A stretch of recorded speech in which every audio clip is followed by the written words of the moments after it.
Day so Shannon so say nyame Adom akwase day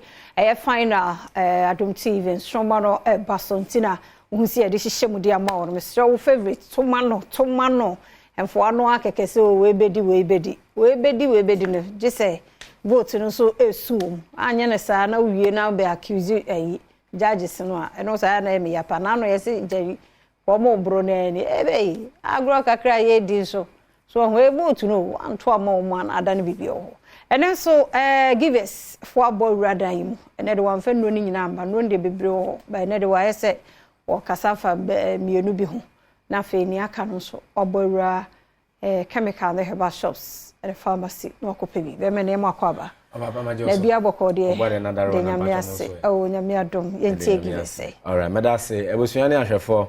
ene anope ma menfa nchi akese mfemfi give us Herbal Center Dr. Solomon Kwabi ene mpenifo nyina che mfa ma obi biara wo hwe ye cheche ene benche ye na anope na ene no nkomo no yetiawa na empempi no yare ahodro ye ha ye na etete ye no eya ye ma ye ni nko ho ye unu so we de common o we de anya hwe ye daya no ene ebre na edo nyina eya ye di ho nkomo na otaiti din ye kan say hemorrhoids pause anase obeka se koko eya edi nipadua no enya ewo kwan bebre so ema ene emama mu na ye woniema hodo bia eno na ye kofa anase eye kofa bai edema pause koko anase hemorrhoids ye edi nkomo na mom no kamia se edaya no ye kanti no sa su ban ene ni ye na ye no eya ye hu se eno ene ye kofa bai enti se niedi kan no se ye ka se eden na ye hemorrhoids anase ye ka se pulse anase koko a se eye den a niedi kan ni eye ebra wuntini no o veins no a ewo nipadua no ase human anatomy no mo no ebi beto chema anase ubenwu se baby a se bi ewo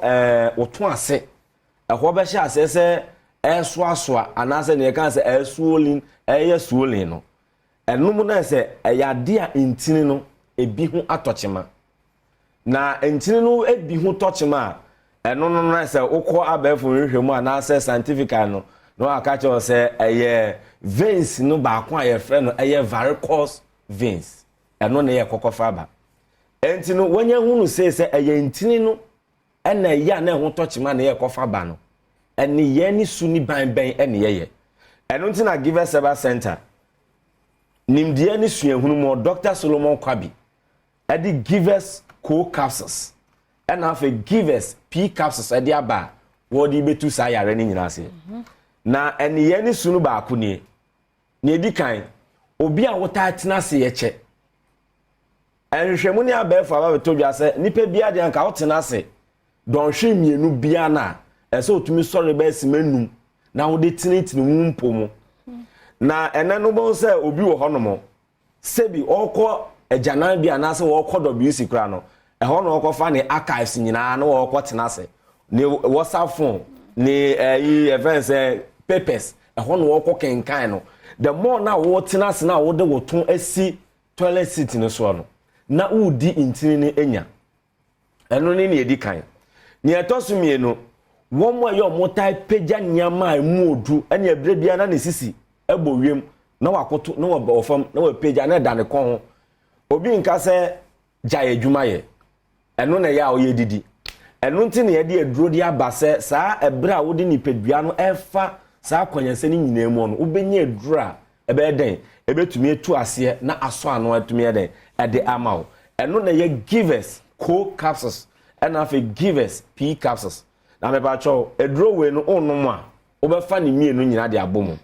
nie nti obefa mienu de abomu nie ebra co capsules no etu koko anase eniye ni suni ban na wama koko na ba ni pedua no mu no na p capsules no eye intini na eho anso atochema no eho adwuma etumi eden etumi ede amawo na ba konso eno so eka ho nie se wofa apemfo a wonom enyenyem anase ma wo muta fefura emu nchichemu aduasanum ekosi aduanan de ene de automatically se koko ni amama na se hemorrhoids no ebenya nipadua no mu abi enti me pa cho so ebre ne do nyina no ope hahama ne dubina anase yankase yememu hahama edura Givers Herbal Center yedi aba no eye Givers cold capsules and afa Givers pea capsules na wetumi anonom na no no ade etumi aboawo na bibia no etumi akonkan na courses no doso na emo no ma memfa miensan ne nan yemfesi anom na afa menkyere symptoms nyema edadi a obehu se ampa asemesi wo benten bema oba amete anom no ampa science nsuansuo nyina ne kyerɛ sɛ mini pedua no mi wo bi ne edi kan nie obon sɛ wo honom a na sebi asa wo to ase ɛhɔ ɛta ye ohene ɛne odo nsa hye hɔ ubedwi saa na akwa dane scratch and win promotion udwi nso no abasobode befimu di aba ne nya abasobode papa ɛno nti na sɛ wonya Givers cold capsules ɛne pea capsules na ɛno na betumi aboa na bibia na eden etumi akɔ enkan ne etoso nso biem nie obonso bi hɔ no a sebi obekɔ agyanan bia so wawie wasiesie ne ho ɔsɔre no ase ɛsan ye ne sɛ wɔn san kɔ biom na sɛ sebi oyɛ kan sɛ ase ne tono mo ye ne no kono wawie pa nso na ɛsan ye ne sɛ wɔn san kɔ biom me pa atwa sɛ wo sa ensunsuanso ne sansen na hɔ nyina na ɛsɛ nipadua no obeka sɛ koko ni amama eden agi nipadua ne de abɔso enti entempa no abura herbal shop pharmaceutical shop licensed chemical shop na afi de wakwakope Givers cold capsules and afi Givers pea capsules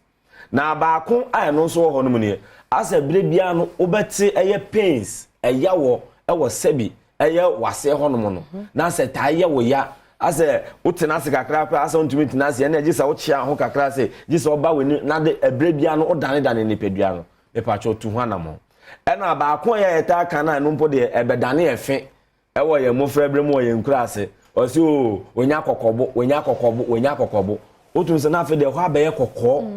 na ase ensuansuo bi aba gugu honomo na obi kwa so mi de ne de epie ete ho me pa cho ese otu ho anamo na saa nyame nyina ba nipadua no mu a ne ekokosi ne eno na ma ne di kan bema umpa so agudie eye ekofom esan se eye intini ena eye adwuma no enti no akwakoye se odi device bi ka device bi homa na tumi eye adwuma enti ni ya eni hu ebre ne edo nyina no eno na ye ka kira adwen no na adwen na aka kira akoma no na akoma no wono so de mogya de aba wuntini no enti se wuntini no na eye varicose vein no eto chima anase eho kokko ba asem a ebeye den na hompa so agudie ebetumi aba na no so na oba a won so obetumi aka so me de mini atenka me de mi mfile hwe ne eta kan se frigidity no na won so oba koko ni amama na age wuntini ne de etumi e de aboso enti mpa cho edura wo hia eye Givers cold capsules na afa Givers pea capsules na wotumi anono ye nom no ebrebe anopa ene enwumre okay anopa ene enwumre na abanum Givers cold capsules uyi we na we yiwe no so aka ho na watumi anom ama na ye na but edura me di hu nkom enye na ukọ herbal shop bi e wo mai ma obenya bi pharmaceutical shop licensed chemical shop bebi e ton edura o man Ghana mu bia no obenya Givers cold capsules and afa Givers pea capsules e bia wakoto edura no na opɛ kwa obetumi afa so anom no ana bro no mantemu empeso awoso opɛ bia obetumi anya edura no bia ato amepa cho na mes no screen no so na mo metumi asisu biom 0543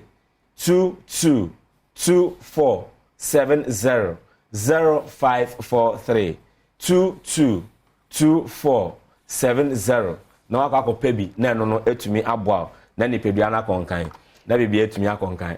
na ye nua ba kon na no wo ahene champion belated birthday enkoma na enura na odi na woda kan Givers ye kasamafo no bi ehunti na woda so nkoma na ene no ano no enti na say Givers capsules and Givers pea capsules ya numbom hwe no so enti wo say ya num 22 anopa ene enwume ba ye yin ba ko okay na dodo no mo petu a here herbal shop bi e o mai mu pharmaceutical shop licensed chemical shop ana be bi e ton aduro e wo wiase ene o man Ghana be bia no obenya givers ye no pay bi wo hono na wetumi ato okay na de ahi biem na mosa wo no send wan fa ma man fa ma na mo ye wo won say nura ekwakoya afofi de ye pie ye kokoko ji ni won say obi nka say mojana mo we enye na mom ne we ni dodo na eno so de nsunsu aso bre ni pedua no obon say wo ho na won sa sensene wo ho odene nsi wakra na ne nsa ne nansi nyina ataatai eye moja ene ndi efusa ne mfa ntini no mo enkosa ni pedua akwa no enti na odwen say asensen ewu me pa cho say unya givers herbal mixture givers herbal mixture Ghana farmer na hotel say givers a entontom eda ho na eno na betumi aden aboa wo na me no we ka say na etumi anane ntini no moja apo ni nyina wo mu yes our givers GC mixture ene ne capsules oba won feature ko eye ohaw bema won so wo ohaw e wo udwu so twa mu unya givers GC mixture ene ne capsules a eno so betumi aboa ni nyina wo herbal shop pharmaceutical shop licensed chemical shop any baby e ton aduro e wo man ka ne mu bia no e ya de obetumi enya ni nyina mu no so yen click care product no eno so dodo na wo hono ma okwo China mall bia Melcom bia no any bi e ton nyama hodo bia na obenya yen click care product ni nyina bi wo ho na otumi de djuma ya da senti give us Herbal Center number ni 0543 222470 na one give us edin komo ne obo so wa mo so ofra na one Dr. Penny so akasa make I was say 2nd May enti ejebo eja no nya bedu na Dr. Michael Ejekumado ni book launch no eba so ene 4 p.m. wo Accra International Conference Center ntimedofo Brantam na unsubehwebi ni books edikan de we atwa dada ni nyina ye kama worth creation the 7 principles of worth creation fine nya bikinkan ene ne wode mienu enso eba mesro yenhia wa Accra International Conference Center na yenkope binto na fe yenkenkan na muaye emma nimdie no dwuma ye ntimi shape ye na yenko ye ni exhibition so because we are making na free ubewura mu free na onso watimi ababi 0592409091 0592409091 and 0244263527 na wone penifo dim komo na yehia ewo Accra International Conference Center mamenchia me comfort adoma